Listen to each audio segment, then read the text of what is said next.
يصلح لك حالك قلت لها ادعي لسامي ربنا يكرمه ويسعده ويفرح قلبه. قول امين امين.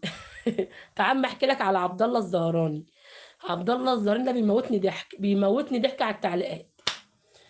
بعلقه على القناه على طول على المنتدى. يقول لي هلا بالعسل، شو اسمك؟ اقول له اسم ام هاجر. هلا. المهم ايه؟ بعدها ايه يقول لي ايه؟ إن ايه؟ اعلق له تاني مثلا بعدها باسبوع او بكام يوم، اقول له ايه؟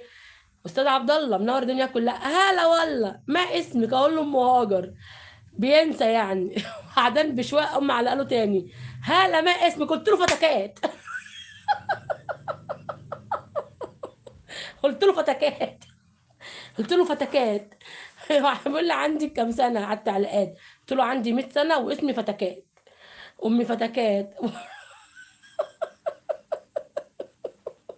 وكل شويه يقعد يقول لي هلا هلا، ما اسمك؟ اقول له ام هاجر. مره تانية يقول لي هلا، ما اقول له في الاخر بقى قلت له انا فتكات، اسمي فتكات وعندي 100 سنه. يا خراش عليك يا استاذ عبد الله.